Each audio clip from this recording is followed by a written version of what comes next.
What's up, everybody? Mike Lazarecki here, and today we are going to be talking about the Panasonic GH5.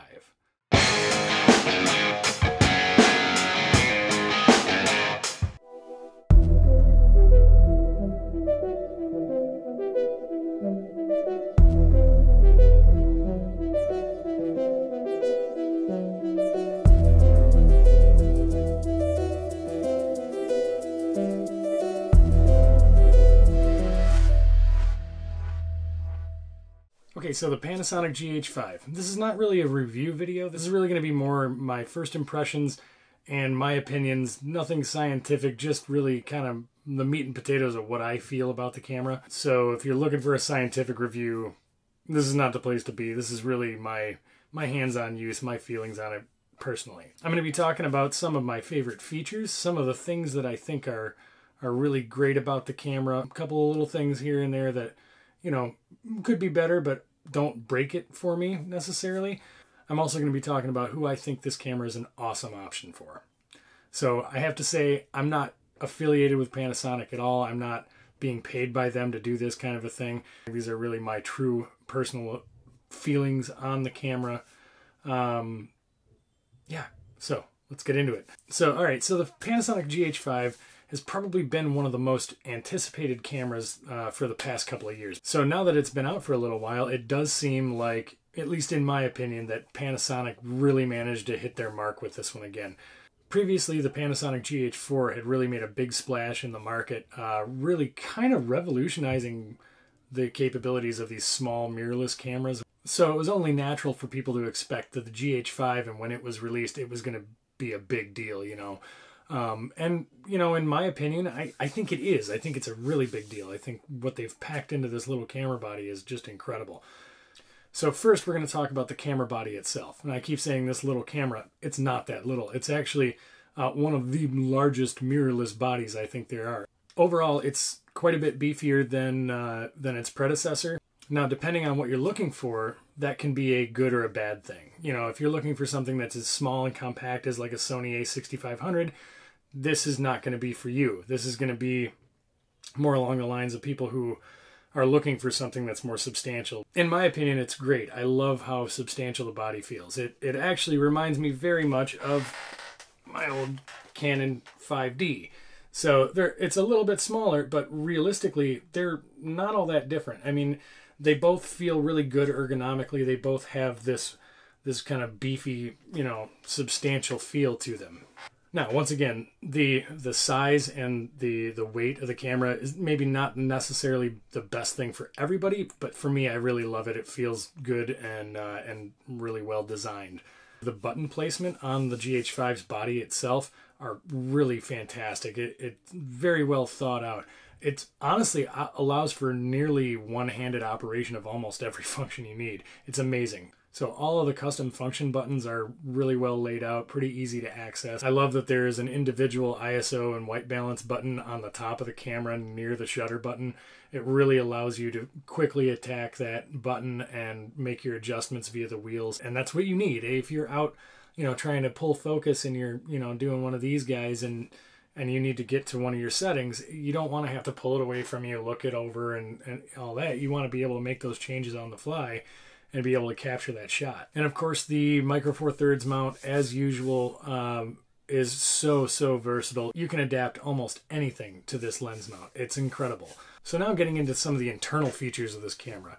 You know, obviously, I'm not going to go through all the specs. Everybody's already been through those up and down. So, you know, everybody's aware of the 4K 10-bit in camera that this camera is capable of.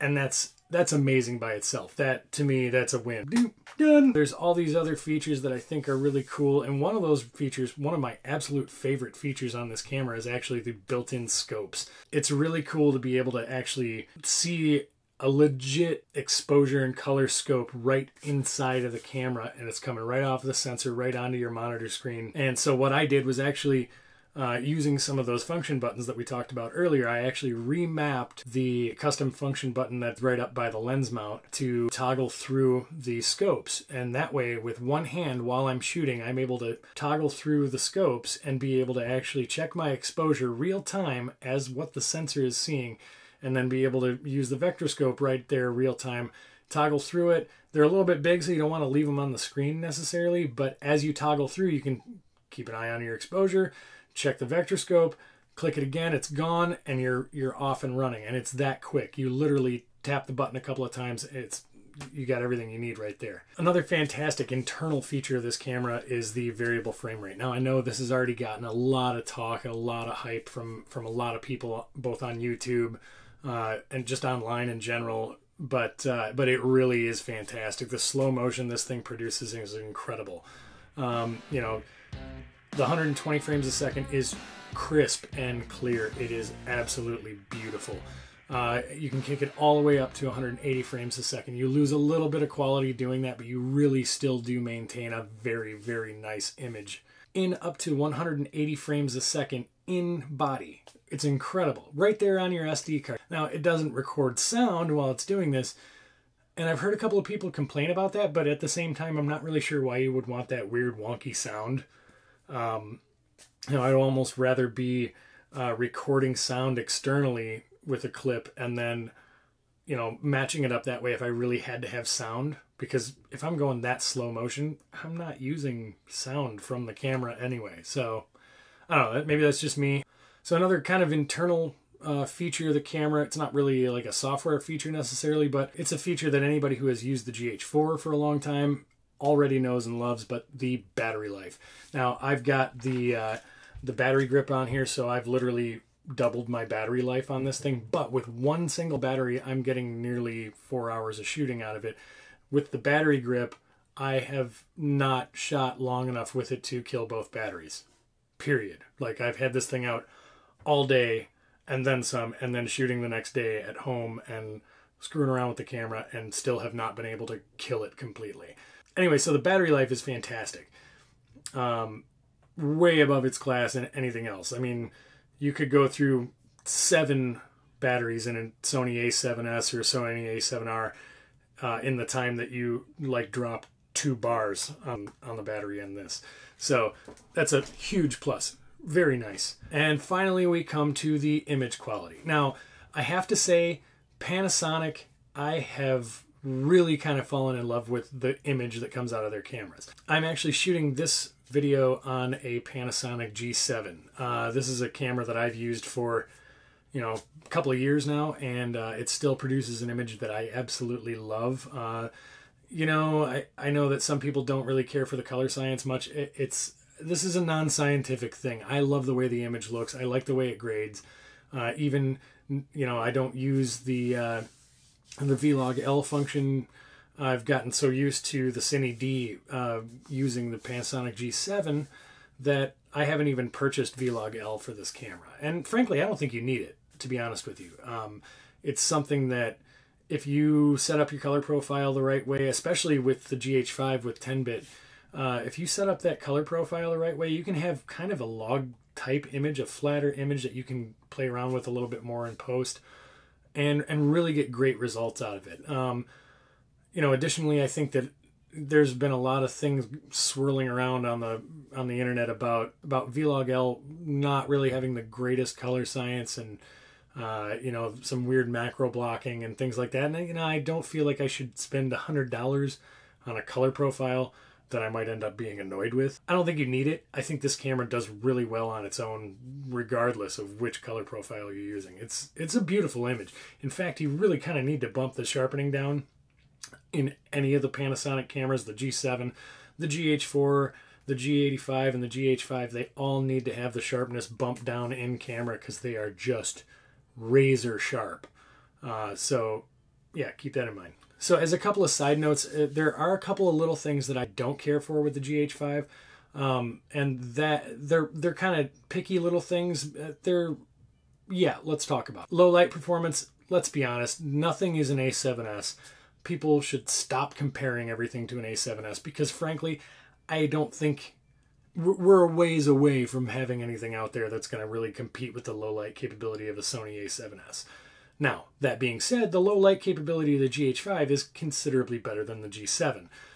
If you are shooting for those lighting conditions, if you are planning for it, you have a fast lens, you're trying to make the light play to your advantage, then you're really okay. It's not a great low light camera, but it's by far not the worst that I've ever used. There is no such thing as a perfect camera, so you're never going to find every single feature that you want for whatever, in one single camera body. Not happening. One of the things that I think might be a negative for the GH5 is the video codec, particularly when you're shooting in 10-bit. Hold up. Wait just a second. So, I just received a notification that makes this point completely null and void. Adobe Creative Cloud just released an update for Premiere Pro that specifically addresses the issues with the codec for 4K 10-bit on the GH5. So, I haven't tried it yet, but hopefully it fixes the issue. But yeah, no more problems. So thank you, Adobe. So another sort of negative thing with the GH5 is the micro four thirds sensor. So it's not a full frame sensor. It's not even as big as an APS-C sensor.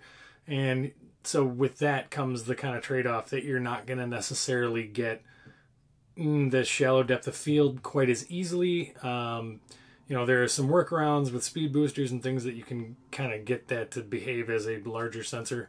However, you know, other camera companies recently have kind of demonstrated that you can use a larger sensor like a Super 35 sensor and still utilize that super versatile micro four thirds mount. JVC is who I'm really kind of talking about with their LS300, and get really good results out of it. Now, it's not a deal breaker. You know, with the use of a speed booster or a focal reducer of some kind, you can increase the perceived size of the sensor through those optical adapters. However, that is an added cost. So, you know, if you're really into that full frame look, then, you know, spend the extra money and go with Sony. But I don't think that the sensor size is necessarily a deal breaker, but I do think that it could be looked at as a negative. For me, it's not really all that big a deal. Also, going back to another somewhat negative thing, the Vlog L. Now, I already said I don't think that you necessarily need it, but for a camera at this level, for that cost, that's touted as a professional level camera, you're going to charge people an extra $100 for a picture profile? It seems like a little bit of a money grab to me. Again, I don't think you need Vlog L. If you're really, really into log footage, go for it. But I think that you can make do easily without it. With the image quality you're getting out of the GH5, you really don't need it, in my opinion. Really, those are the only couple of things that I think are on the negative side for the GH5. Overall, this camera is bad to the bone, man. It shoots great footage, super slow motion that is super buttery smooth and really crisp looking. You know, the color profiles that are built into the camera can be customized and you can get a really great picture out of it. I really don't think that this is a bad option for anybody. Now, who I think it's like a perfect option for is anybody who does shoots similarly to what I do. And a lot of run and gun stuff. You need to be small, able to kind of quickly change gears. And what's nice is that it can really be built up to be a pretty big rig. It doesn't necessarily have to be small and light, but it is. So what's nice is you can customize this thing however you want. People who don't have the budget for a Red or a Sony FS5 or an FS7, those kinds of things.